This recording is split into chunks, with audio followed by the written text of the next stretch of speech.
అన్నదాత అన్నదాత మీ అన్నదాత, చెమటోడ్చి ఆహారాన్నందించే రైతన్నా, అనునిత్యం నీ కండదండగా నిలిచే నేస్తం ఎవరన్నా. అన్నదాత అన్నదాత మీ అన్నదాత.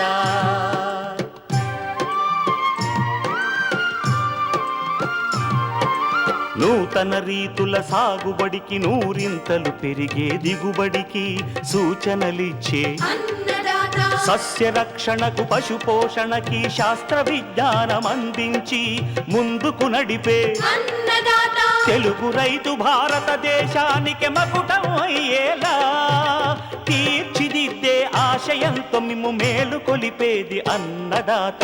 అన్నదాత అన్నదాత మీ అన్నదాత.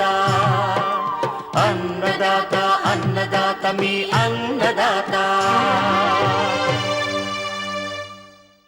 అన్నదాత ప్రేక్షకులకు నమస్కారం. ఈనాటి ముఖ్యాంశాలు: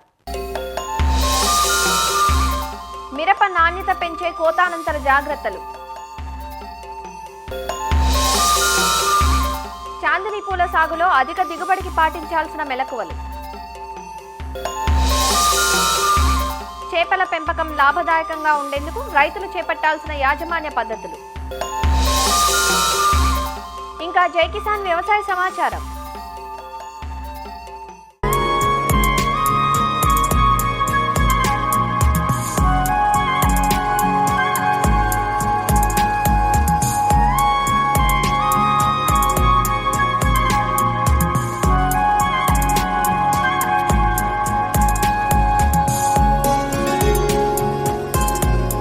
చామంతిని పోలిన అందమైన పూబాల చాందిని.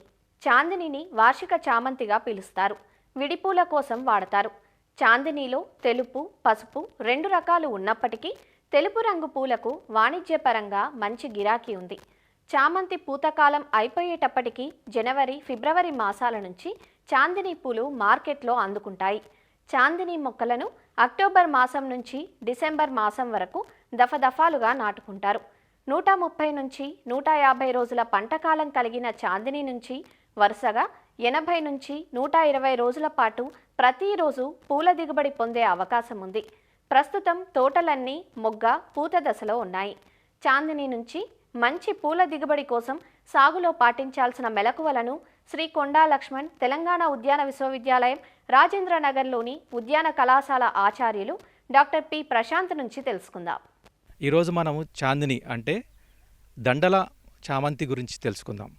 దండల చామంతి చాలా ముఖ్యమైన పంట. చామంతిలో ఇదొక జాతి. ముఖ్యంగా ఇది ఏకవార్షిక చామంతి పంట కాబట్టి దీన్ని సాగు చేయడం చాలా సులువుగా ఉంటుంది. కాబట్టి రైతు సోదరులు ఈ పంటను చామంతితో పాటు దీన్ని కూడా సాగు చేసుకుంటే దాంతో పాటుగా మంచి లాభాలను పొందడానికి అవకాశం ఉంటుంది. ఇది ఏకవార్షిక పంట కనుక దీని యొక్క కాలపరిమితి చాలా తక్కువగా ఉండటం వల్ల చామంతితో పోల్చుకుంటే ఇది తొందరగా పూతకు వస్తుంది. కాబట్టి దీన్ని చామంతితో పాటు కనుక సాగు చేసుకున్నట్లయితే మంచి లాభాలు ఇచ్చడానికి అవకాశం ఉంటుంది.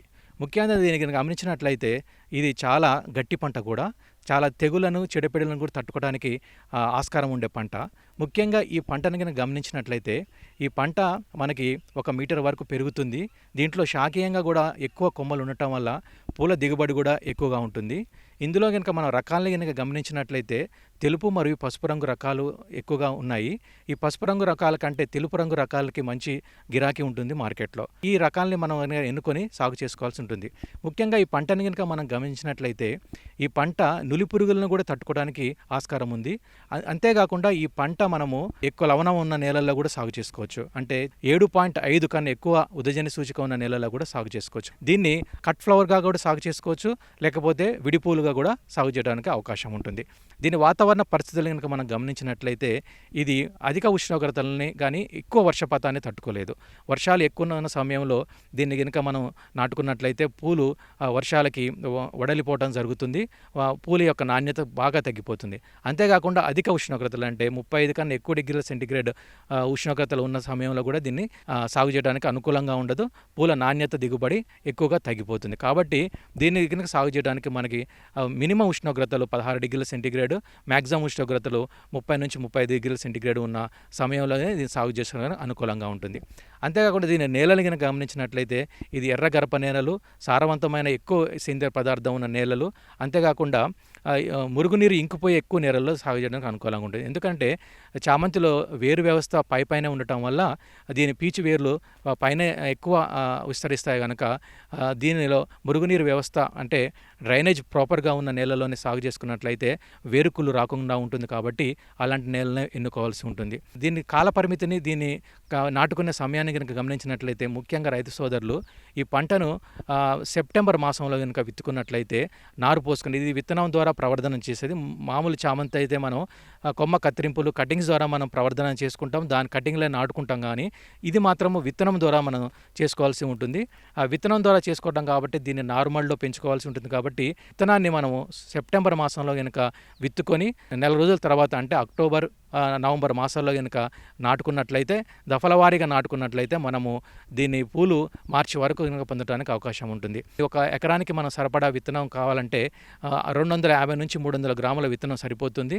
విత్తన శుద్ధి ఇది క్యాప్టన్ 2 గ్రాములు ఒక కేజీ విత్తనానికి విత్తన శుద్ధి చేసుకొని 1 మీటర్ వెడల్పు 3 నుంచి 4 మీటర్ల పొడవులో 15 సెంటీమీటర్ల ఎత్తులో నారుమడి చేసుకోవాలి. నారుమడిలో ముఖ్యంగా 1 స్క్వేర్ మీటర్కి 4 నుంచి 5 కిలోల పశువుల ఎరువుతో పాటు 2 నుంచి 3 కిలోల వర్మీ కంపోస్టు, 2 కిలోల కోకోపీట్ ఇవన్నీ మిశ్రాన్ని కలుపుకొని నారుమడిని చేసుకున్నట్లయితే నారుమడిలో మురుగునీరు వ్యవస్థ మంచిగా ఉండి మొక్కలు దృఢంగా పెరగడానికి అవకాశం ఉంటుంది.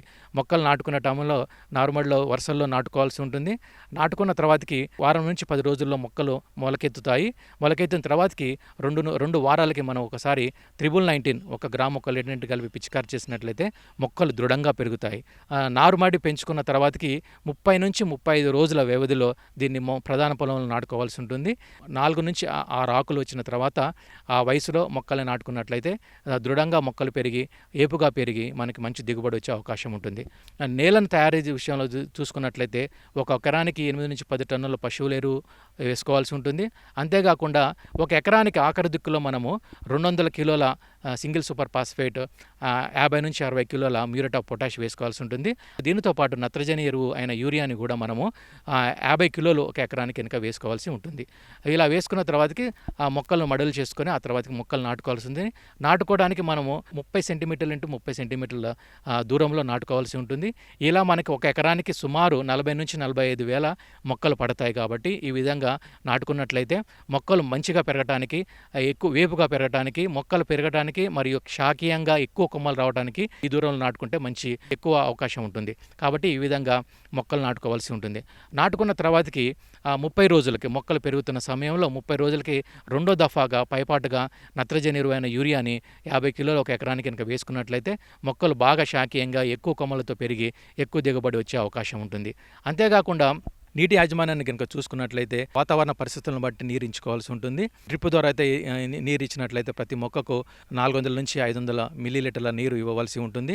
అదే మామూలుగా నీరు ఇచ్చుకున్నట్లయితే ప్రతి 2 రోజులకి లేదా 3 రోజులకి వాతావరణ పరిస్థితులను బట్టి నీరు ఇచ్చుకునే అవకాశం ఉంటుంది. అంతేకాకుండా కలుపు నివారణ కనుక గమనించినట్లయితే 2 నుంచి 3 సార్లు చేతి కలుపు తీసుకోవాల్సి ఉంటుంది. ముఖ్యంగా మొక్కలు నాటిన 30 రోజులకి మొదటి కలుపు కనుక తీసుకున్నట్లయితే మొక్కలు వేర్లు బాగా పెరిగి మొక్కలు దృఢంగా పెరిగి ఎక్కువ కొమ్మలు వచ్చి ఎక్కువ దిగుబడి రావడానికి ఆస్కారం ఉంటుంది. అంతేకాకుండా దీని యొక్క పూత సమయాన్ని మనం గమనించినట్లయితే మనం విడతల వారీగా అంటే ఒకటేసారి కనుక విత్తనం పోసుకోకుండా 15 రోజుల వ్యవధిలో 3 నుంచి 4 సార్లు కనుక విత్తనాన్ని పోసుకొని 3 నుంచి 4 సార్లు కనుక ప్రధాన పొలంలో నాటుకున్నట్లయితే మనకి డిసెంబర్ మాసం నుంచి మార్చి మాసం వరకు పూలను పొందడానికి అవకాశం ఉంటుంది. కాబట్టి దీని నాటిన మనకి 50 నుంచి 60 రోజులకు పూతకు వస్తుంది. ప్రతి మొక్క నుంచి సుమారుగా 200 నుంచి 250 గ్రాముల పూలు అంటే 1/4 కిలో దిగుబడి వచ్చే అవకాశం ఉంటుంది. 1 ఎకరానికి కనుక మనం గమనించినట్లయితే సుమారు 4.5 నుంచి 6 టన్నుల దిగుబడి వచ్చే అవకాశం ఉంటుంది. కాబట్టి రైతు సోదరులు ఇలాంటి శాస్త్రీయపరమైన అవగాహనతో కనుక ఈ పంటను సాగు చేసుకుంటే మంచి దిగుబడి పొందడానికి అవకాశం ఉంటుంది.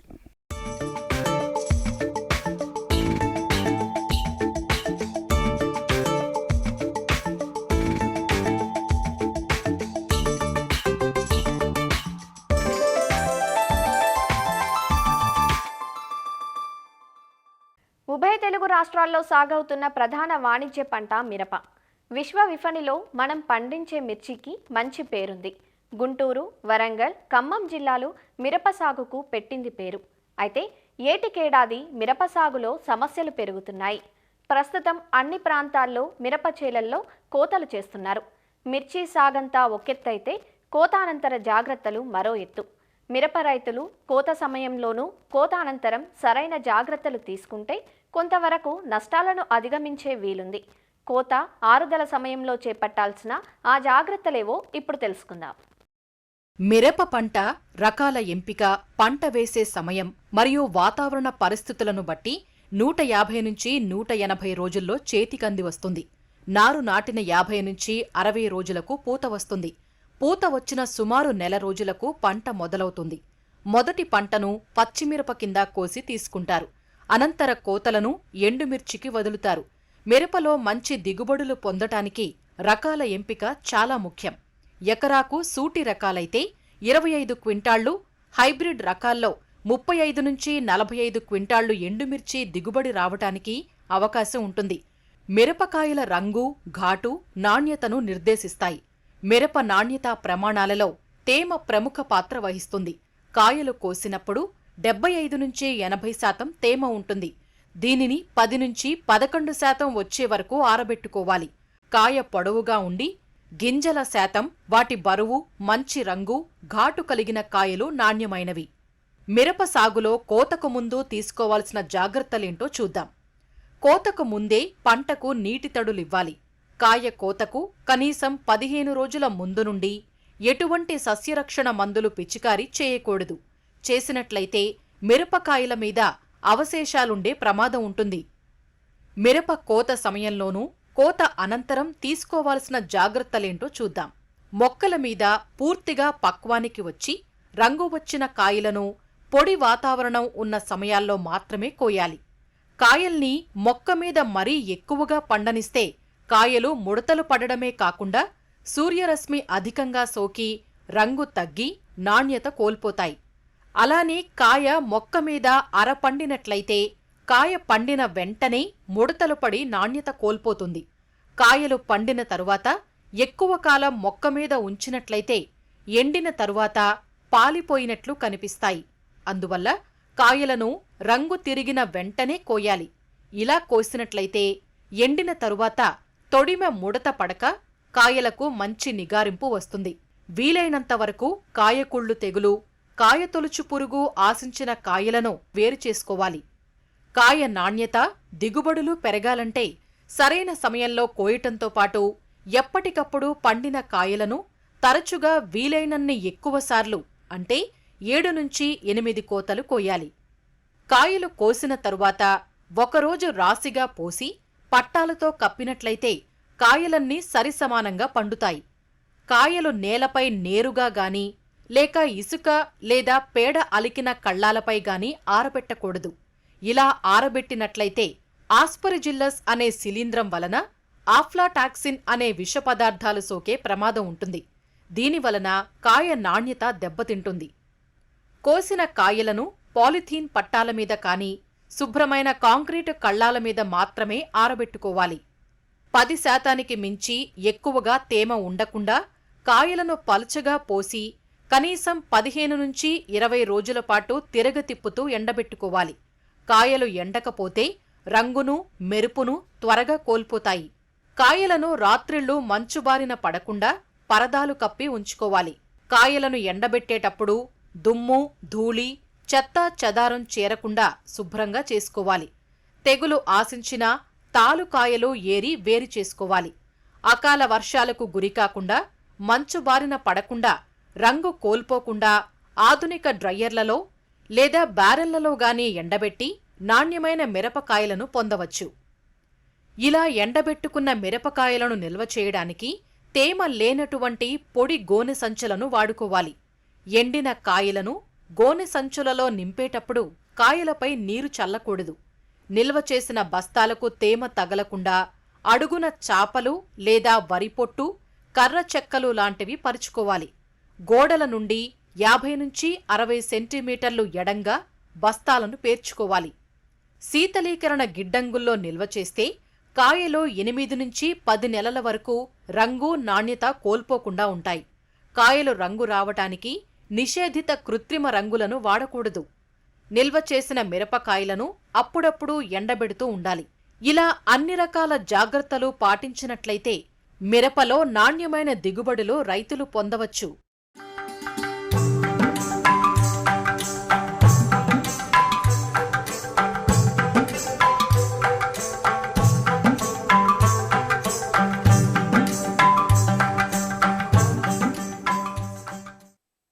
ఆంధ్రప్రదేశ్లోని కోస్తా తీర ప్రాంతంలో మంచినీటి చెరువులు ఎక్కువగా ఉన్నాయి.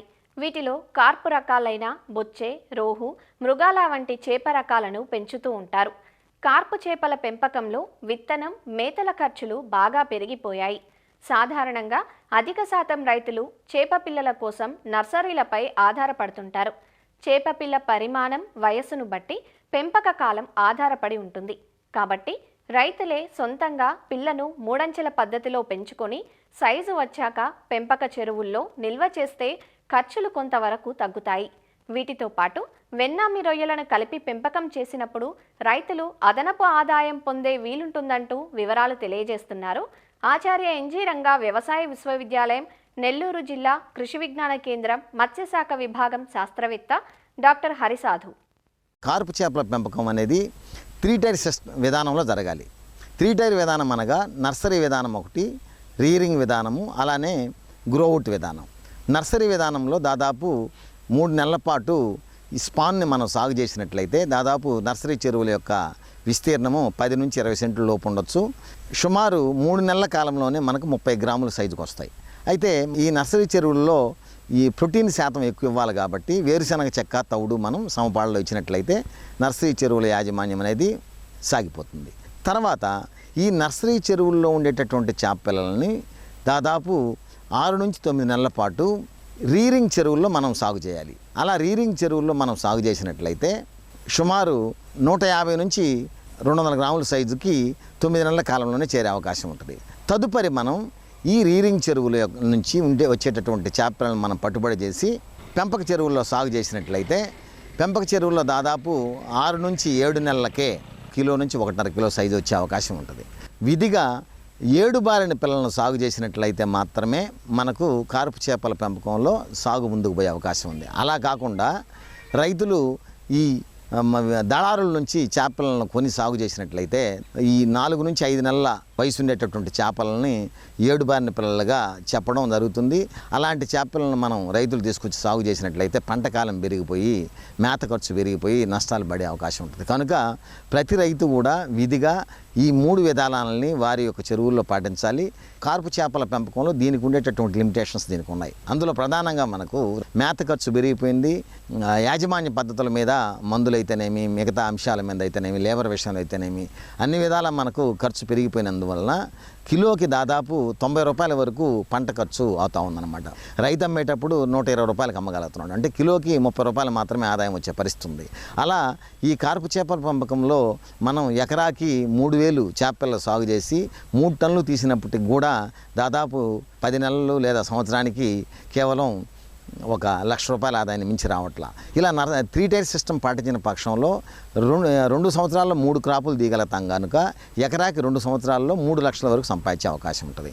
అయితే వీటితో పాటు రైతులు విధిగా కొన్ని శాస్త్రపరమైనటువంటి టెక్నిక్స్ వాడుకోవడం మంచిది. ఈ యొక్క కార్పు చేపలతో పాటు వెన్నామి రొయ్యలను మనము ఎకరాకి 70 నుంచి 1,00,000 వరకు వెన్నామి రొయ్య పిల్లలను మనం సాగు చేసినట్లయితే, వాటితో పాటు సాగు చేసినట్లయితే మనకేమైతే మనకు అదనంగా దాదాపు 500 నుంచి 600 కిలోల వరకు దిగుబడి వస్తుంది. సుమారు ఈ రొయ్యల ద్వారానే మనకు దాదాపు 1,00,000 రూపాయల నికర ఆదాయం వస్తుంది. అలా చేపల సాగు 3 టైర్ సిస్టమ్ పాటించిన పక్షంలో కూడా గ్రోవుడ్ చెరువులు ఉంటాయి కాబట్టి ఆ గ్రోవుడ్ చెరువుల్లో మనం ఈ పాలికల్చర్ విధానంలో వెన్నామి రొయ్యలను సాగు చేసే అవకాశం మనకు ఉంది కనుక 2 సార్లు మనం వెన్నామి రొయ్యలను మనం ఆ కార్పు చేపలతో పాటు మనం సాగు చేయొచ్చు. అలా చేసినప్పుడు ప్రతి క్రాపులో కూడా ఎకరాకి 1,00,000 రూపాయల ఆదాయం వస్తుంది. అలా చేపల్లో వచ్చే 1,00,000 రూపాయల ఆదాయంతో పాటు వెన్నామి రొయ్యలు ఇంకొక మరో 2 లక్షల రూపాయల దాకా ఆదాయం వచ్చే అవకాశం ఉంటుంది. రైతులు రైతులు ఇలాంటి శాస్త్రపరమైనటువంటి పరిజ్ఞానాన్ని కృషి విజ్ఞాన కేంద్రం నుంచి మనం చాలా గత 15 సంవత్సరాలుగా ఈ విధానాన్ని మనం ప్రాచుర్యంలోకి తీసుకొచ్చాం. అది చాలామంది రైతులు పాటిస్తున్నారు. అయితే ఏది ఏమైనప్పటికీ కూడా మనకు వ్యాధులు అనేది సహజంగా మనకు వస్తూనే ఉన్నాయి. కారణం ఏంటంటే మనకు చెరువుని ఎండబెట్టే పరిస్థితి లేదు. అందువల్ల ప్రధానంగా మనకు ఈ ఆర్గానిక్ లోడ్ పెరగడం, బ్యాక్టీరియల్ లోడ్ పెరగడం జరుగుతుంది కనుక రైతులు ఈ వ్యాధుల నివారణలో భాగంగా మనకు ఎప్పటికప్పుడు ఎకరాకి ఒక 5 కిలోలు సాయిల్ మ్యాక్స్ లాంటి మందులను మనం వాడినట్లయితే నీటిని మరియు నేలని ఇవి శుద్ధిపరిచి మంచి ఉపయోగకరమైన బ్యాక్టీరియా కనుక అనుకూలంగా చేసే అవకాశం ఉంటుంది. దాంతోపాటు మనకు మినరల్స్ మనం ప్రతి ఎకరాకి 10 కిలోల పాటు క్లోరైడ్ ప్లస్ ఒక 10 కిలోలు, హైమిన్ ప్లస్ ఒక 10 కిలోలు మనం ఇచ్చినట్లయితే చేపల చెరువుల్లో మన పాలికల్చర్ విధానం రొయ్యలకు మరియు చేపలకు కూడా ఇవి బాగా ఉపయోగపడి అనుకూలమైనటువంటి గ్రోత్ వచ్చే అవకాశం ఉంటుంది. వీటితో పాటు మనకు నీటిలో ప్రధానంగా శానిటైజర్లో భాగంగా శాన్ఫెక్ట్ అనేటటువంటి మందుని మనం ఎకరాకి 500 ml చొప్పున మనం వాడినట్లయితే మనకు ఎప్పటికప్పుడు నీరు చిక్కబడకుండా బ్యాక్టీరియల్ లోడ్ పెరగకుండా మనకు అనుకూలంగా ఉంటుంది. బ్యాక్టీరియల్ లోడ్ ఎక్కువైపోయినప్పుడు టాక్స్ కేర్ అనేటువంటి మందును ఎకరాకి మనం ఒక 1/2 కిలో వరకు మనం ఇవ్వడం వల్ల ప్రతికూల పరిస్థితి నుంచి బయటపడే అవకాశం మనకు ఉంటుంది. వీటన్నిటితో పాటు మనకు మిన్ టోటల్ అనేటటువంటి మినరల్స్ మిక్చర్ ఇది ఎకరాకి ఒక 5 కిలోలు మనం అప్లై చేయడం ద్వారా మనకు చేపలకైతేనేమి రొయ్యలకైతేనేమి పాలికల్చర్లో మనకు కావాల్సినటువంటి మినరల్స్ మనకు అందించే అవకాశం మనకు ఉంటుంది. మేతలు ఓవర్ ఫీడింగ్ ఇవ్వకుండా, ఎప్పుడైనా సరే అండర్ ఫీడింగ్ వల్ల నష్టం లేదు కానీ ఓవర్ ఫీడింగ్ ప్రమాదకరం కనుక రైతులు ప్రతి 15 రోజులకు ఒకసారి ఒకరోజు మనం ఖచ్చితంగా మనం మేతలు ఆపడం అనేది చాలా మంచిది. ఈ రాబోయే వేసవి కాలంలో నీటి లోతు అనేది అన్నిటికన్నా ముఖ్యమైనది. నీటి లోతుని మనం క్రమబద్ధీకరించుకోవాలి. అలానే ఈ కార్పు చేపలతో పాటు వెన్నామి రొయ్యలను వేసే పక్షంలో రైతులు ఎకరాకి కనీసం ఒక 3 HP ఏరేటర్ మనం ఉంచడం వల్ల నీటికి కావాల్సినటువంటి ప్రాణవాయువు ఉంటుంది కనుక ఈ పెరుగుదల విషయంలో మనకు అన్ని అనుకూలంగా ఉండి FCR బాగా తగ్గి రైతులకు అధిక ఆదాయం వచ్చే అవకాశాలు ఉంటాయి.